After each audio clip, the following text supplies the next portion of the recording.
Marvel's Spider-Man, Abzû and Megaquarium. This is Staying In. Have you got a toolkit going in? A toolkit? Yeah, because I had quite an emasculating experience the other day. So you know how I have this gentle kind of little bit of a kind of almost rivalry with my partner's dad. You know, when we went round there for dinner, and it was just like he was trying to see how much I would eat. Yeah, and I failed. This time round, you know, I've got let's call it a discrete toolbox. It's just got everything you need: screwdriver, hammer, this kind of thing. It is for the gentleman DIYer. It's called a pencil case, Chris. Yeah. He brings his, and it's like a proper like car mechanics. He puts it down on the table, boom, on the floor, and it opens, you know, at the top like it's some kind of incredible kind of crate. And apparently that's just the top level. He didn't bring all of it. That's just the top half. And it's just that kind of subtextual thing. That's a toolkit, mate. That's a toolkit. Yeah. And also the jobs he's dealing with in your house, Chris, they're only top half jobs. He's not going to have anything serious going on in there. Yeah, he didn't bring anything where he thought, I'm going to need some serious weaponry for this. Yeah, because he knew what kind of jobs you'd be wanting. He's to like, do. he's going to probably get some. He's probably going to use the phrase "build" when he means assemble. So I'll just bring over. He's the kind of man who doesn't use a screwdriver, just uses his bare fingers, which each digit is the perfect size for each different size. Well, talking of tools, you stolen one of my tools, Chris. Yeah. Oh gosh, thank you for that, Sam. Oh gosh, have you ever had that going in when you've moved flats and like I don't know, like I stuck stuff on the walls. We weren't allowed to hammer stuff into the walls, so I stuck like pictures of us and like, you know, not just you, Pete, but like all of us on the walls in blue tape. Pictures of Pete and Chris. With like red thread linking them all. And I took them off, and apparently it was this stuff we bought online where basically apparently you pull it off and it leaves no marks. And but basically some of it took off layers of the paint. Oh, it was just so irritating. Oh, don't tell me that. I just started putting a load of stuff up with them. Be careful, man. Be careful. It's a slippery slope. Because like a few days, you know how it is whenever you move out, just a few days before you move out, that's when everything starts to fail and break. So we were pulling off little bits of plaster off the wall. Sam lent me his filler. I lent a whole tub of filler. A whole tub. It's still in the back of my car. I found it the other day. And then the day I moved out, the bottom of the oven fell off the door. It literally just perished off. Unbelievable. And it took £100 out of my deposit. Oh, so irritating. God. I know, I tried to super glue it back together and hope he wouldn't notice, but yeah, he noticed. Super glue an oven back together. Yeah, no, that's all I had. I'd packed everything else. Well, yeah, you had to, if you're borrowing filler from me, I'm not surprised you've not got anything more. It wasn't in my discrete toolbox. Yeah, like literally, the little tiny super glue wouldn't hold an oven door, apparently. Go figure. Did I tell you that when I moved from... because I stayed in Aberystwyth for a year after university. When I moved out, obviously moved out of it was quite a nice flat, basically. It was in quite a nice little place, but the landlord was a bit of a, I don't know, not particularly nice. And on the day that we were leaving it, like, you know, absolutely everything was tidy and clean and beautiful looking. We'd spent a lot of time like tidying up all of this sort of stuff. And he says, oh yeah, no, it's looking really good. Still, I'll have to take £200 out for the water damage. And I was like, water damage? What are you talking about? He's like, yeah, the you can see all the water damage that's been caused by the ice from the freezer. It's like, what are you talking about, mate? And he just opens the freezer door and bangs out a load of ice onto the floor. That. No way. Yeah. I was like, cool. like, great. What? Yeah, I know. It's like, yeah, all right. That's... God, like literally, like in front of me. And he was like, "It's gonna be £200 probably to fix that." I was like, incredible. Ugh. Oh my. Anyway, well, okay. So you've put this thing together. Yep. Do you feel? Have you got to the point yet with your new home where it feels like your new home, or is it still your new house? Do you know what did it for me? I've had a piece of furniture in my head for like the last 6 months. It must be painful. Yeah. Just let that land, just in case nobody got that. Missed. Yes. A mustard armchair, winged back armchair, Pete.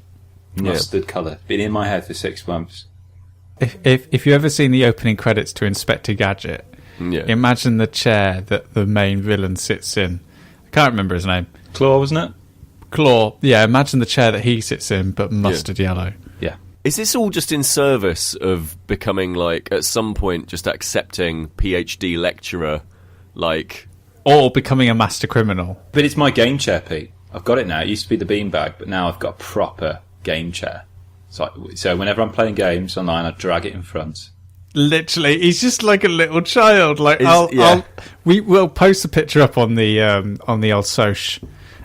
When this pod goes live, because you got to see like how close Kris sits in front of this TV screen when he plays his game, and I can just see him now like dragging the chair along the ground, not lifting it because it's just too heavy. Yeah, doing the sort of like butt scooch that dogs do on like lino. It's like you just see his partner. I can just see the image now of his partner just sitting there reading a book on the couch, and then just hearing this.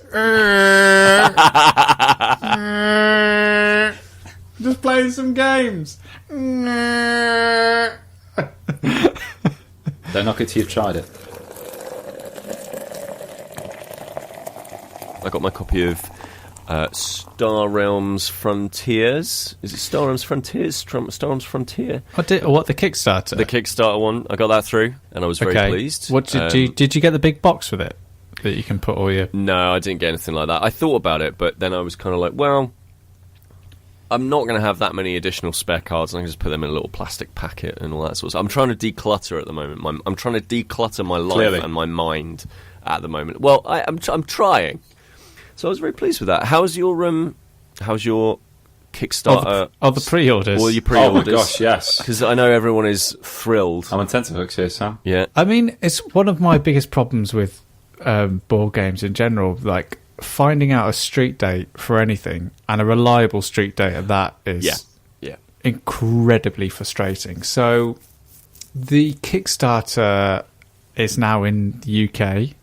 I've seen photo evidence of it. It's off the boat? Yeah, I've seen photo evidence of it in a Royal Mail grey sack. So floating in the River Thames. Yeah. So I think they were sent out to UK backers today at the time recording. So in the next 2 or 3 days, it should be with me, which is great. Yeah.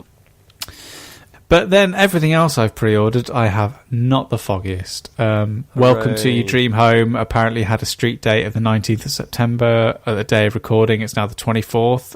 Still not heard anything.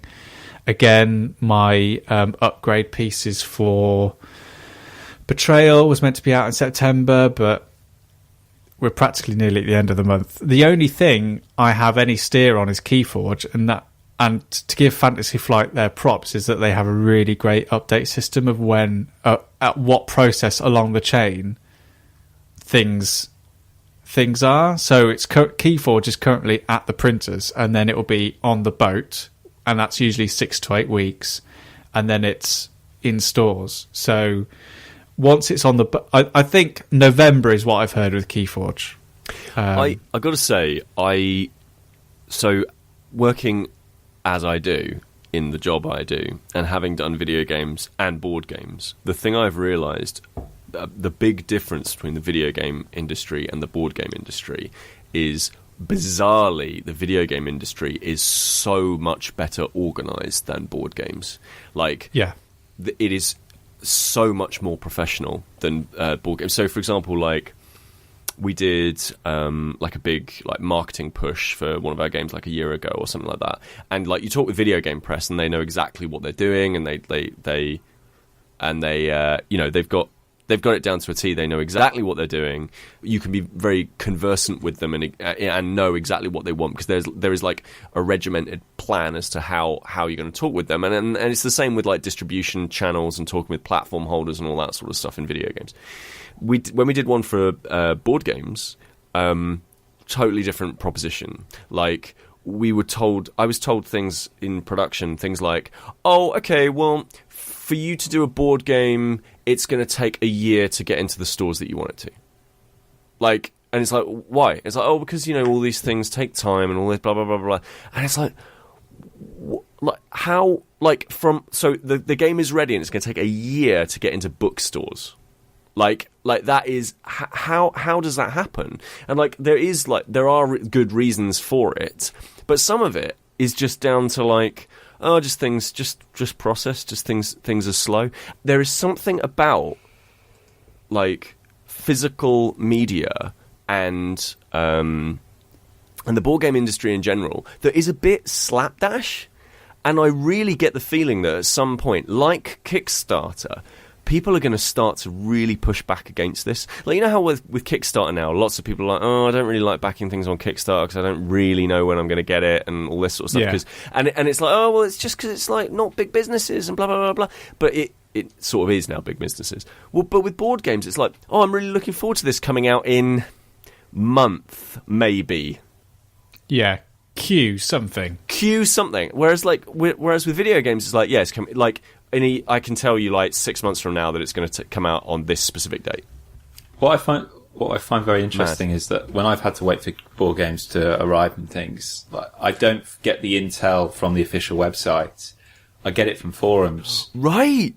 It's people who know somebody who knows somebody who knows somebody who works for the company. I know. Who passes it down, and it'll get to the point where there's so much kind of rumours and hearsay as to when something is going to appear that the designer will just weigh in themselves and clarify certain points. So actually, when I was waiting for games, I just go straight to Board Game Geek and just look at the same forum posts every day. That's madness. And to give them their due, Fantasy Flight, they seem to actually have it down, right? Wizards, Fantasy Flight, I think these two absolutely gigantic companies, they seem to know what they're doing to the point of they have a marketing plan. They have okay, we're going to reveal all of these cards over the next 30 days, and these are the cards that we're going to reveal, and then the game will be out on this date. Whereas, with a lot of board game stuff, it is literally a case of I've got to go to BGG because somebody's pulled all of the various threads together, and somebody's figured out, oh, it was probably coming out at this period of time. Yeah. I get the feeling now that to actually enjoy the hobby and enjoy things that are quite new, I'm finding that I'm having to do loads of legwork and put in lots of effort in order to get the games that I really want and look on Board Game Geek to find out when a game's coming out. And things that just your regular person coming off the street won't be party to. So I worry that what is a time for the board gaming industry, which is welcoming in everyone, look at all these games, shut up and sit down, and no pun included, doing all this great work trying to say, right, if you're just starting off, these are games that you should be playing. But on the other side of it, because the information on release dates and price and availabilities on stores isn't coming from someone, whether that's the publishers or the marketing team or whatever, then someone who sees for example, someone who sees Shut Up and Sit Down's Welcome To review and goes, brilliant, that's a game I really want, but when is it actually out, and where's the best price for it, and what's this forum I've got to go and look out? And some people seem to have this information, then the game comes out, and because some people have already been party to that information, it sells out, and then it might not get another print run, and it just might not exist again in the market. Okay, so in marketing, we talk a lot about funnels, and basically, at the top of the funnel, you pour everyone in, and at the bottom of the funnel, there's a very few number of people who actually turn into people who pay money, that. And the idea is that people fall out of the funnel along the way, and you've got this, awareness of the product that's people right at the top. Then, in the middle of it, it's oh, I now know more about the product. So, for example, talking with the media, right? Shut Up and Sit Down and whatever. They're hey, get involved in this because you're going to really, really enjoy this. And then they're all really, really hyped. And then the final part of it is sell them the thing. And then if you haven't actually got any of that stuff, or if people don't know where to go for any of it, you're just not going to end up being able to sell that thing to someone. If the hardest hurdle to get over is, when can I buy your thing? It's just, I'll go off and play something else. Have you guys ever been scuba diving? No. Yes. Once. Well, Sam, I can recommend it. Where did you go, Pete? I went to Clifton grammar school swimming pool, and I had a first training lesson thing. Did you have the same problem that I had, where they couldn't get me to sink? What? Yeah. They couldn't Because the human body is naturally quite buoyant, and basically when you go scuba diving, they have to put a lot of weights on you to get you to stay underwater, because naturally the body will rise to the top. But aren't you just like, aren't you like deep, like diving down? Isn't that the idea? No. Yeah, but once you're down there, unless you've got weights, your body will naturally want to just float its way back up. So but that's what I don't understand. Like, surely you're just like swimming down. No. So one of the things that it was the way that it was described to me is scuba diving is one of the laziest sports that you can do. Basically, it's about floating there, and what you want to be able to do is balance your weight with buoyancy, essentially, so that really the best thing you can do is lie horizontally in the water and just sort of sit at the bottom of the tank, not falling and not rising, just kind of, I guess, sort of vaguely floating. Yeah, it's like the bubble in the spirit level. Yeah. All right. Okay. So why did you do it, Chris? I did it in Bournemouth swimming pool when I was in the Scouts. I think it was in Poole. Well, it's the place to do it. So it was a bit like Buckaroo. It was quite bizarre. They were just loads of people just strapping lots of weights on me, and every time it's like, no, it's not enough. It's like that scene in Unbreakable when he keeps putting more and more weights on his dad's, like Bruce Willis's weights, to see how much he can bench. Yeah. It's like the opposite of that, see how much it can sink me. The reason I mention it, lads, is I've been playing a very meditative game that is all about scuba diving. It's about diving, essentially. And is it? Well, it's about swimming underwater. And again, Sam, because you're perfectly weighed down, you don't have to... Well, you do. You have to hold a button to stay underwater. That's the equivalent of them strapping weights to you. This is Abzû. I've got Abzû. Okay. Yeah, it's really worth a play, Pete, because I really, really wanted something that was very light and meditative, something that had those small kind of like chocolate box kind of morsels that you could kind of like have one a day, say, for example, not want to play it in one continuous motion and just sit there in my evil villain's chair and just go on this lovely experience. Sorry, I'm laughing because I played this game and I played it in one continuous motion. But carry on. I ain't got the time to do that at the moment. I ain't got the time. It would an hour and a half it took me, Chris. Oh no, but you know what I'm like, Sam. I have to try and collect everything. How small a chocolate are you eating in this situation? This is it's just like a lovely morsel, you know, like a square dark chocolate, like that. Yeah. What's that, 10 minutes? Well, I wasn't hoping we'd talk about... Yeah, but anyway, green and black, something like that. And something anyway, like that. so you can play it in one motion, as Sam alluded to. The game does roll on little bits and pieces, but you're essentially a diver swimming underwater. It's no coincidence that its director was the same person who was the artistic director of Journey, Matt Nava. Oh, that's why it looks like that. Himself was a keen scuba diver. Yeah. He's also a really big fan of kind of ancient myths and legends and wanting to weave that into the aesthetics of the game, which is what you kind of get in Journey, which is, for those who don't know, it's quite an old game now, actually. It's essentially a game about pilgrimage where you play as this figure walking on a journey through various different landscapes to try and make it to the top of this mountain, which is always in the distance there. The music is, as your man Pete, Austin Wintory. Yep. I can see his score is on the wall behind you, framed there. And it's really interesting. This score's, it smacks of Journey, but there's a little bit of Nathan McCree, the original Tomb Raider games in there, to get that sense of mystery, particularly in the opening bars on the first level, I'd say. So the game itself draws from ancient Sumerian myth about this idea of the cosmic ocean. So basically, the entire universe is essentially a large ocean where you have the ocean goddess Tiamat, and meeting the freshwater god, which is Abzû. And together, that meeting created life.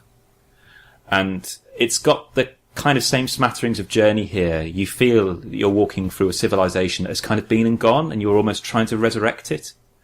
You're basically continuing a story that has already been told, repeating those same sentences, the same beats, almost like a palimpsest, which is one of my favourite words, which is the equivalent of, it's like writing over writing. It's layers of writing. You're kind of inscribing, which is what Journey did very well. That you're kind of, you meet other people in that realm. This isn't a multiplayer experience, by the way. And you journey down, you're swimming through there, you encounter these fish, and it feels very Journey-esque. There's some beats, particularly in the final level, which feel a lot like the last level of Flower. But what I really love in particular about this game is not only is it very visually arresting, as Sam alluded to, every level, like Journey, is a different colour palette. I took so many screenshots, like in 60 seconds I was taking tons of screenshots. I was kept constantly pressing share on my PlayStation controller. But what it does with fish is really interesting, because there's this wonderful bit where you'll encounter in certain areas the statue of a shark, and you kind of swim down to it and you sit on it and you meditate. And what that means is that your character just sits there, and then the camera pans away to just a fish swimming. And in the bottom right hand corner it tells you the species of that fish. And then just a simple flick on the analog stick will send you to another fish in that direction you've nudged it to. And they're swimming around you. And this is your meditation. You're watching. You're just literally like you're staring into an aquarium tank, just watching fish. It's extraordinary. And there's one bit, Sam, do you remember when you first you just swim into it's almost like the eye of a storm, this vortex of a shoal of fish. It's incredible. I just stood and just sat there and just watched that experience. I could see the PlayStation 4 struggling a little bit with the frame rate, but it was extraordinary just being in there. There's these wonderful little gems of moments that are just enough that you don't feel it feels like too much of a Journey or Flower. You can ride fish as well. Yeah, that's it. That's incredible. I find it quite replayable. It's one of those games like Journey and Flower I will dip into occasionally to give me that feeling that no other game does, which is something, as I said before, that is meditative. It's very peaceful. It's very relaxing. It's a light game. It's a game that anyone can pretty much pick up the controller and pick up and play. The camera angles at a little bit of time I found a little bit tricky. I found that quite often, actually. Yeah, but once you get with that kind of flow of it, it's a really nice experience, and there is some just jaw-dropping moments in there that are utterly stunning and wholly theatrical in places. I can't wait until the production company that Matt now works for, Giant Squid, makes something that isn't, because he pitched this game whilst he was still at that game company, which is why I think it reads like a greatest hits of games that game company came out before. You know, it's got that essence of looking at the micro that Flow did. It's got that essence of travel and momentum that Flower did, and then that essence of recreating a path or a story through geography that Journey did. And it's a shame that all of those elements leave such scrubby fingerprints through the game, but also this game wouldn't exist without them. And for me, essentially what this game boiled down to was, when I was a kid, my uncle, he used to work and still does actually, but he works with like fish, like tropical fish, and he used to sell like tanks and aquariums and work in like garden centres, and in his house he used to have these massive tanks filled with fish. And as a kid, when we went round for Christmas and things, I used to sit in front of these tanks and, you know, see them darting in the rocks and finding all these places to hide, like just skimming across the top of the gravel and kicking up all this dirt, and wonder, a bit like a scuba diver, like wonder what it would be like to be inside this tank, this sort of like created environment. And this game is the one thing that provided that experience. And even though it was only, you know, an hour and a half, 2 hours, it took. You scoffed that chocolate box. Yeah, I the temptation was just to delete it straight off my PlayStation, but I've kept it there, not only because it has a mode that allows you to meditate, but how it uses the environments and essentially how it uses the momentum and the movement of being a person within those environments was at times truly breathtaking. At one point, I got physical chills, and there was a bit where you were floating in front of a humpback whale or a sperm whale. Oh, that was incredible! Yeah, and it was able to put you in that position of, you know, making you feel small and making you feel insignificant against the creatures that you were swimming with. And what I love, I think, about Abzû more than anything is that, unlike most games you play where you are a protagonist that is like saving the world, or you go from being a nobody to being like the most important person in that world, or changing someone else's world for the better, like what Abzû does, I think, better than anything, is communicate that experience of, you are a stranger in this world. Yeah. You are sharing this environment, this gaming existence with other people, and you have literally no effect on what happens to it. And I quite like that subversion of a video game trope. There's always a bigger fish. Yeah, I thought that was a really, really special thing that it was able to do. So I'm excited to see what they do next, because they need to get out from under the journey shadow, probably. You also got a bit teary, Sam, didn't you? I did. Did you have a little cry? Yeah. No, not a little cry, just a little bit of a... Big cry? I've eaten too much chocolate. Yeah. But that's It was 2 nice. hours, Chris. I had to keep myself going. That's nice though. Do you know, genuinely, as I've grown older, I've let myself have those emotional reactions to games and TV a little bit more. Like a little bit like I was watching a documentary called The Toys That Made Us the other day.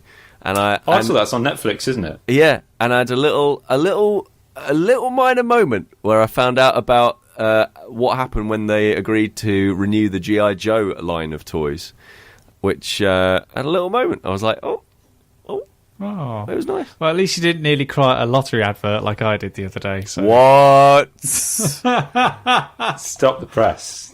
How, Sam? We need we need information about this. I'm not in control of it. I like the fact that it's just a gushing. Yeah, I could win millions of pounds.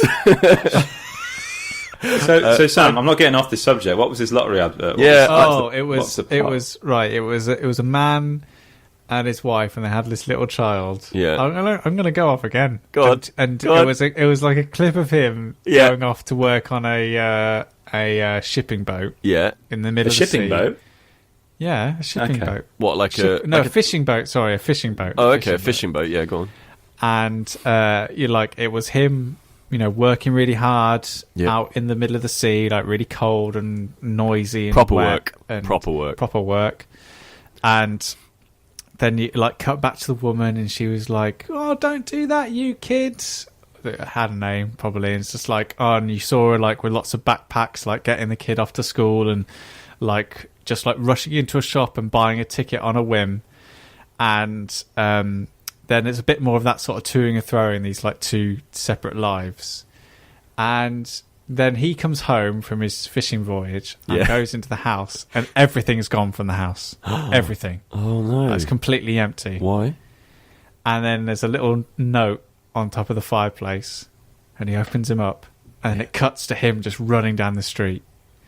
And he runs up to this big detached house by the coast. And she opens the door and she goes, "I bought it." And he goes, "We won." And then they have a little... He starts to cry, and then she starts to cry. And then you start to cry. And Lisa looks at me and goes, "Oh, Christ." But can I just say... I've got to marry this. For listeners at home, Sam did just wipe a tear from his eye. Pete, what gets you going? It's a bit of a hard swing. For want of a better turn of phrase. Yeah. I think things that get... So I don't like sad stuff ever at all. In terms of media, I don't enjoy. You'd have to be a bit of a psychopath if you were crying at stuff that wasn't sad. No, but I don't enjoy it. I've never done that. I don't enjoy it, as in, like, I wouldn't choose to, like, watch it or something like that. But what gets me? I mean, stuff like people overcoming adversity. That's a big one. Like, where it's like, yeah, we saw you at the top of Scarfell Park. yeah, just like weeping. That was for a different reason.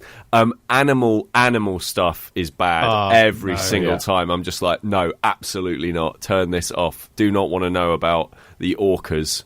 And what's the other one?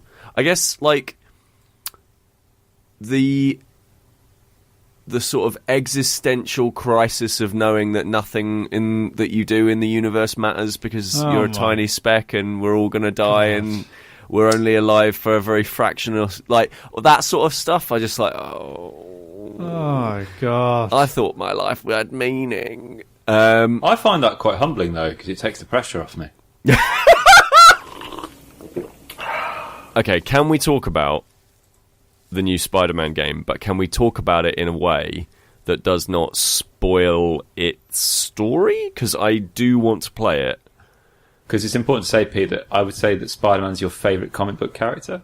He certainly was. He was an extremely influential character in my life. I just sort of grew out of him. But, like, yes, Spider-Man was extremely important to me growing up. Like, very... had a lot of qualities that I admired. And parallel lives. Saw a lot of myself in, and yeah, so it was huge. And then I just sort of like grew up. But I am like desperate for this to be a good game, and equally am I, because I'm a massive Insomniac Games fan. So the story goes that Marvel came to Insomniac, and I assume that Sony must have put the two together, because you think of a superhero studio, and a lot of people, when this was first rumoured, assumed it was going to be Sucker Punch that did it, because they made Infamous. Yeah. Which, before Batman Arkham Asylum, was probably the most successful superhero game ever, in terms of mechanics and recreating that kind of world. Yeah, definitely critically, yeah. So it's whoever put Marvel in front of Insomniac is an absolute stroke of genius, because in my opinion they're one of the most underrated video game developers ever. You look at the stuff that they've made: Ratchet and Clank, Resistance, Sunset Overdrive, Spyro, I guess. Spyro's amazing. No, Spyro's amazing, and you'll know that when I get the Reignited trilogy. Whenever that comes out, because that's been delayed. And Marvel came to Insomniac and said, right, you can pick any character. Make a game. And I think it shows Insomniac's genius that they picked exactly the right character. I mean, I don't know why you wouldn't pick Spider-Man anyway. I think it's pretty clear now. Everyone's probably heard the buzz about Marvel's Spider-Man, because it's the biggest selling game on the PlayStation. It's like the fastest selling game on the PlayStation of all time. It's the best selling Spider-Man game and the best selling Marvel game of all time. Crazy figures like that, and it is incredible. Is it amazing? It's incredible. It's amazing. It's brilliant. Is it spectacular? It's yeah. I think the best way to talk about this game, and the quickest way to talk about it, is not to talk about what happens in the story, or what or how the mechanics work, or like how fighting works, or anything like that, because first of all, those are like talking about mechanics, and like how satisfying the swinging feels when you go around the city is kind of a very difficult thing to try and communicate. And it's easier for me just to say, like, it works. It just works. Like the momentum and the feeling and the animation behind the whole like design of going through the city and the fighting. it not only works on a mechanical level, but it all works on a character level. Like they've thought about how Peter Parker moves and how he traverses the city and how those actions can feed into the kind of the character that he is, like the flips that he puts in between going from one enemy to another, like the unnecessary flourishes that he puts in, because when he puts on the suit, that's the cocky kind of guy that he becomes. But the best thing I think that to talk about Spider-Man and the effect it's had on me as a game player is just how it feels as an open world game. Now, when it comes to open world games, for me, it takes a lot for me to stay in that world beyond playing the story. I will usually bumble about in the open world, doing side quests, doing bits and pieces, but I keep a steady click with the main story. And then once I finish the main story, I just won't go back into that world. It takes a lot for me to feel like there's enough narrative justification or gameplay justification for me to go back into that world and continue doing other things. Fallout 3 and 4, Far Cry 3, The Witcher 3, all open worlds, Horizon Zero Dawn, that I just upped and left once I finished the main story. However, I already know that when I complete the main story of Spider-Man, I'm going to be going straight back in. Or whether that's to be completing it again when the New Game Plus comes out shortly, or just to mopping up the side missions.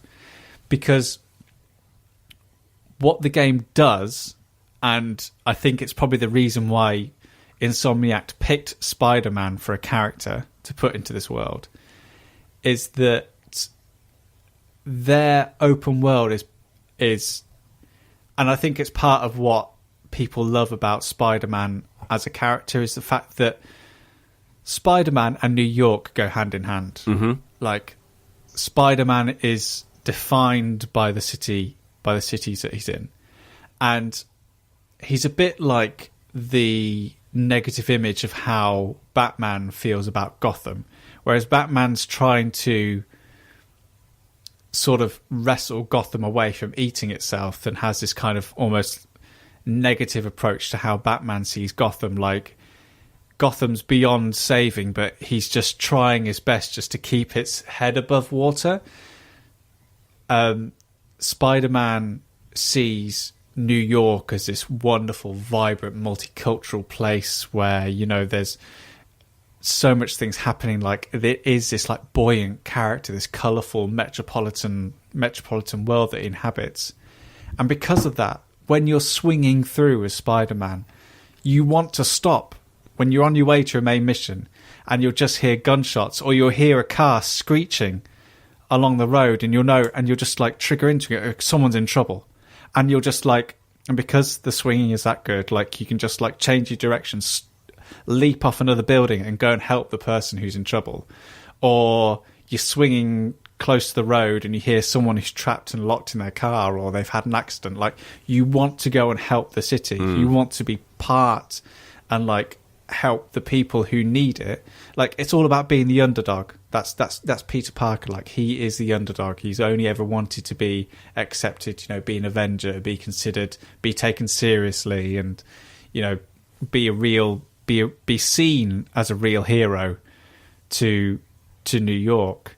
And every side mission that you do, every distraction, every little bit of, you know, bloat that you get in an open world game, and Spider-Man has bloat in it. Like, there are collecting pigeon missions, for Christ's sake. Yay. Like, there's you know, just go away and collect 55 backpacks. But every one of those missions either feeds into a part of Peter Parker, who he is as a character, or feeds into New York as a character and as a place that Peter Parker's trying to save.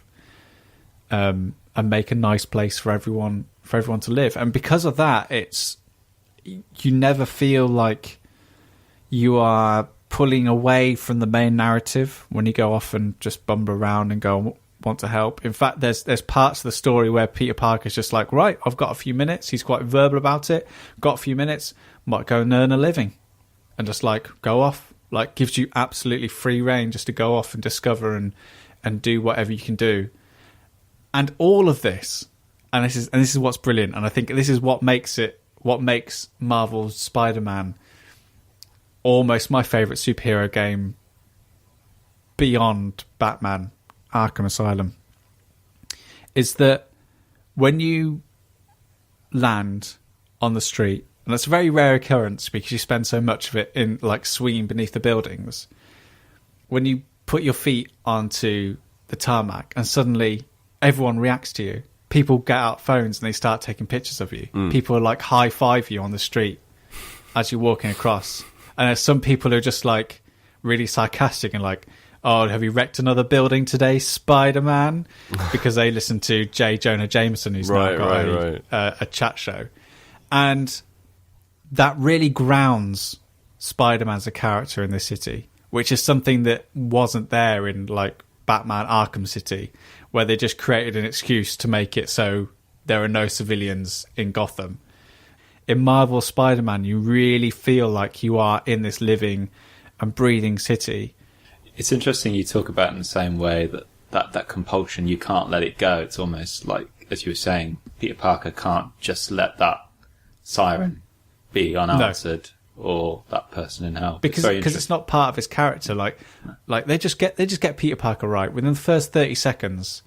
There's a short cut scene in which they perfectly get Peter Parker down as a character, and then every single stage in the game has been perfectly potted and plotted to build on that character and reinforce it, rather than make you feel like you are just like doing random tasks for like an unknown person. That's my Christmas present sorted. Good. Have we got a question, Pete? I think I heard something drop through my letterbox. Yeah. Can people do that now? Because I've totally forgotten how people send in questions. No, we haven't got a physical mailing address at the moment, unfortunately. People can send us questions via stayinginpod@gmail.com, or easier, just tweet at us or Facebook us or DM us on any of those things. So that's all fine. So we have a question, and the question comes from Rebecca. Thank you, Rebecca. Thanks. Can I call her Becky? Naturally, no. I've got a cousin called Becky. I'll go Rebecca. All right, Rebecca. Just in case I get confused. Formal. Okay. So the question is very simple. What's your perfect Sunday? Now, this is Sunday spelt D-A-Y rather than like ice cream, Chris. Because Chris, I could see your eyes immediately like, well, what would I put into it? Sundays are on the menu for my wedding. Yep. Oh, which is also on a Sunday. I'm going to ensure that I manoeuvre my chair the same way I manoeuvre my gaming chair, so it is in the optimal place.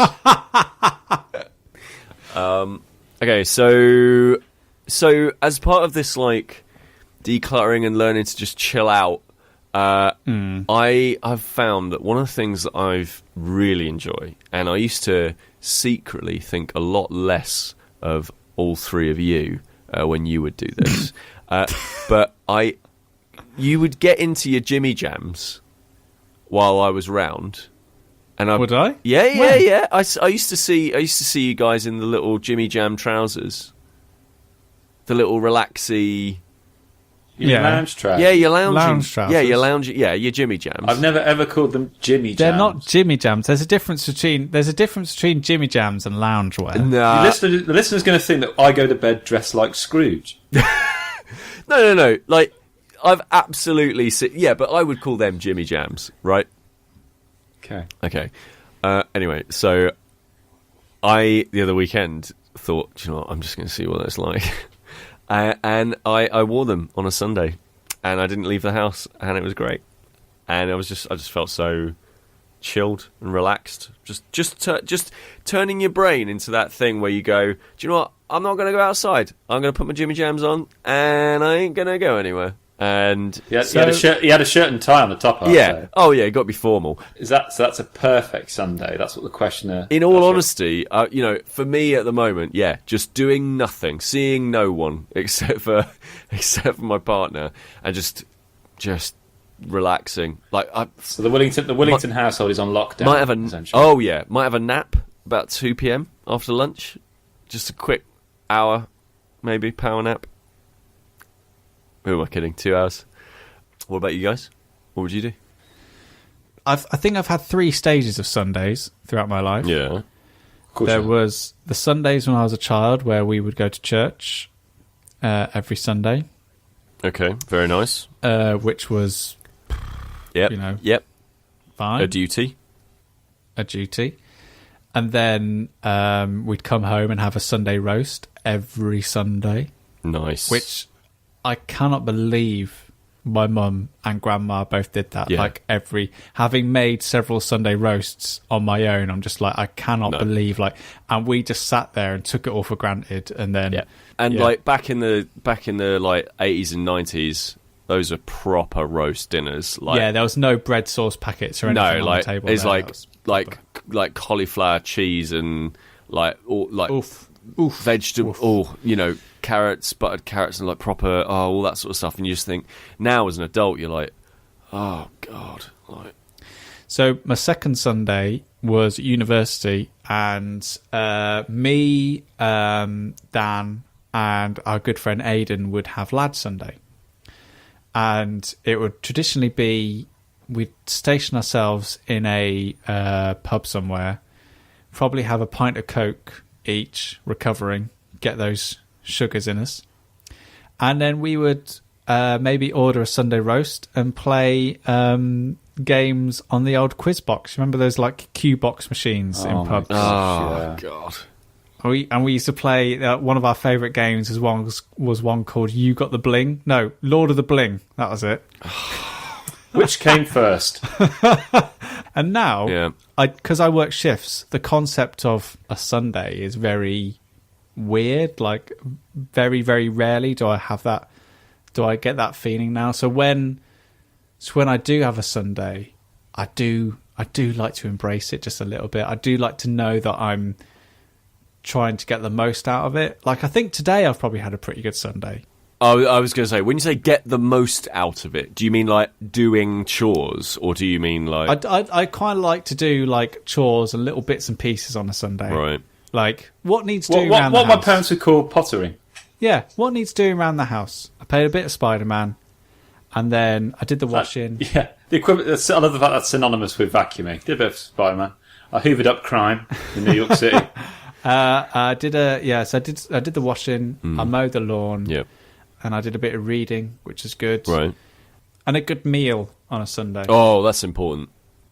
I think the one thing that pokes through all of my Sundays throughout the whole Willington bell curve of my Sunday journey is that in each Sunday I've always had a good meal in it. So I think that would be my perfect Sunday. A good book and a good meal. Kris? Cool. Very simple. Bit of a lion. That first cup of tea on a Sunday is just pure ambrosia. Yeah, it really is. Ooh. Do you have it in bed, or do you make sure you're up? Yeah. So beautiful. Whoever gets up first does the teas and coffees. And I know exactly who that is every time. Yeah. There's something about this. I don't drink coffee, but I love the smell of it in the morning. I love coffee. It just smells so great in the flat. So, and then a kind of a brunch of avocados. And my silky scrambled eggs. That's not a euphemism. Because I've got the time on a Sunday to make them. Actually, Kris, you're making some very good Sunday points. Sunday is brunch day, isn't it? It is, totally. Because you've got the time to actually really pay attention to it. Because Saturday is where we do our shopping. That's when you're hungry and there's nothing left to eat. Yeah. And Sunday is we bought some of that. Oh, didn't we buy some of that nice bread? Yeah, let's have a bit of a bomb, chuck it in, and then a nice walk in the countryside. That's what I'd love. Come back, I'll have a cup of tea again, 4:00, maybe a pot of tea, and that'll be it. for the last few weeks, I've been trying to declutter my mind. So this is one of the reasons that I can't deal with sad stuff. And one of the ways I'm doing it at the moment is like clearing my pile of shame. So I'm now down to the last game on the list. Okay. So I'm presuming, Sam, you'd agree with me that this last game would be the ultimate game. It'd be saving till last. It'll be save the best till last, Chris. Yeah, of course. Goes without saying. So, Pete, what is this game? The one that I've just finished? The last game on the pile of shame. Oh. Right at the bottom. The one that I've been saving? Yeah. Mass Effect Andromeda. Okay. Yeah. A light and frothy Abzû-esque title. Yeah. It's not going to be great. But these last few weeks, I've been going against it because I was testing and then went on to play another game called Megaquarium. Now, this looked really interesting. And considering it's been a very fishy episode. Yeah, it has, hasn't it? I'm making fish burgers tomorrow as well. It's great. Are you? Fish burgers? Yeah. What cheese do you have with that? This is some genuine cream thought going on here. Cream cheese. I thought there was going to be like a joke like, what cheese do you use to hide a horse? Right. What cheese do you use to hide a horse? Mascarpone. What cheese do you use to entice a bear out of a cave? Come on, bear. Right, you carry on, and I'll find a cheese that you put on fish burgers. Now, Pete, is this what I hoped it would be, which is basically like Theme Hospital, Roller Coaster Tycoon, but in an aquarium setting, where you build your own aquarium and you basically got to manage it and keep it going? It's exactly that. Brilliant. So what does it do differently other than it being fish? So the thing I always like about those tycoon management games is when they thematically feel like they are representing the thing. So in Theme Hospital, when you would have like cascades of people puking, that felt really thematic of being in a space where contagious diseases can be. So Megaquarium is, as you say, it's all about putting together an aquarium and running it and filling it full of fish. But the way that it thematically ties in with this is, I mean, first of all, each different species of fish has its own demands, right? So you put one kind of species of fish in a tank and it'll be absolutely fine, and as long as it's got the right temperature and it's got, and you're giving it food regularly, it'll just be fine. And then some of them are like, oh, but I need shelter, I need like rocks to be around, or like I need a certain level of oxygen or something like that in the water. And then some fish just will not play nice together. They'll just eat one another. So you have to like figure out how you can keep all of the fish together and doing lots of different stuff. And also there's other species as well, like little octopus and stuff like that. Octopi. But there's a research element. So you actually unlock fish by doing research. So you get people into your aquarium and they're spending money, which is obviously good for you keeping afloat, but they're also, when they look at the fish, then you are getting research points and stuff like that. So having more weird different fish in it allows you to get even more weird different fish in it.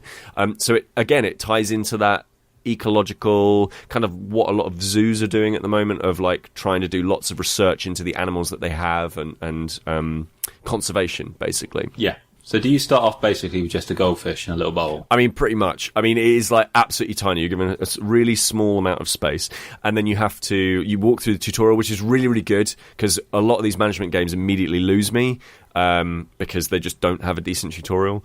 It very gently eases you into this relatively, relatively complicated, by the time that you're a couple of hours in, aquarium management game, but it's also just really light and fluffy in terms of like, it's really bright. It's not super po-faced in the way that... No, it looks great. It looks great, doesn't it? It looks like a kind of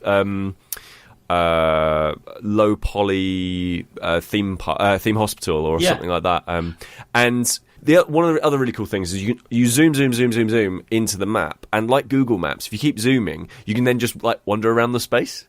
So like, that's great. So you put all these fish together, and then they'll play around in the rocks and stuff. But you can zoom in and walk around in your space and actually see what it's like from a guest's perspective. So could I theoretically boot it up and quite quickly, I'm already on the moving train, and then I can already see a massive development of the park's really taking shape quite quickly. Yeah, or do you have to really stick with it for quite a bit? No. You like within the first 10-15 minutes, you really are running. You're already running an aquarium, and I think the best thing about it is it doesn't just drop you into a park that's already built. It isn't like this huge machine engine or something like that, this huge mechanical engine thing that if you take one thing out, the whole thing falls apart. It just very gently eases you into it, which I think is really nice. And I've got to say, after having played City Skylines, I'm definitely on this management trip. Yeah, seems like I like these kinds of games. You're talking about meditation and fish and Abzû. For me, this is very much I'm going to sit here, I'm going to relax in my PC armchair and basically just manage the hell out of some fish. I've done it, by the way. Ask me the question. What? Okay, the question is, what cheese? What cheese goes with fish burgers? What cheese goes with fish? Now, what cheese do you put on a fish burger? Okay, what cheese do you put on a fish burger? Cottage cheese.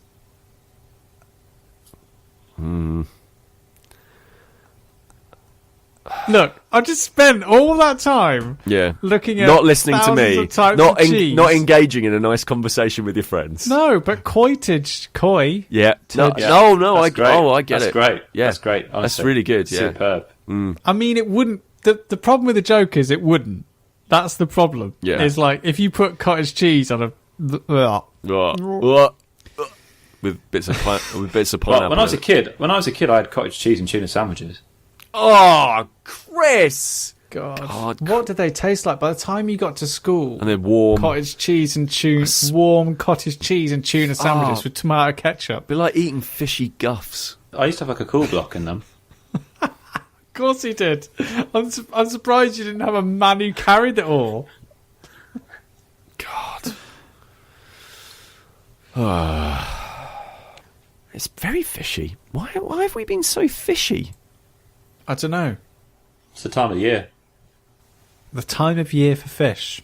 I don't know what I meant by that. But what are you talking about? I think fish more of a summer thing. In salads. Salmon, mating. It's a springtime activity, isn't it? See what that game's done to him, Pete.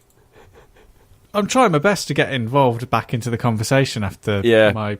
this kind of humour doesn't just bounce around my mind all the time. It takes time to create. You're busy picking up the debris. Oh, no. I don't think I want to be part of this podcast anymore. That's it. Sorry. No. Sorry. No. No. See what you've done. No. Sorry, everyone. That's it. I'm gone. See ya. Gone. Oh, man. See what you've done. That was Staying In with myself, Sam Turner, Peter Willington and Kris Darby. If you enjoy this episode, then make sure to subscribe so you get the latest show as soon as it's released. Also, if you like what we make and you listen to us on something like Apple Podcasts, Stitcher or Castbox, then we'd really appreciate it if you left us a review, a comment or made us one of your favourites.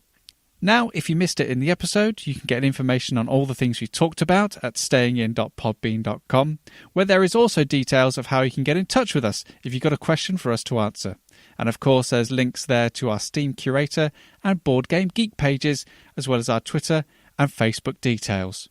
But for now, thanks for listening.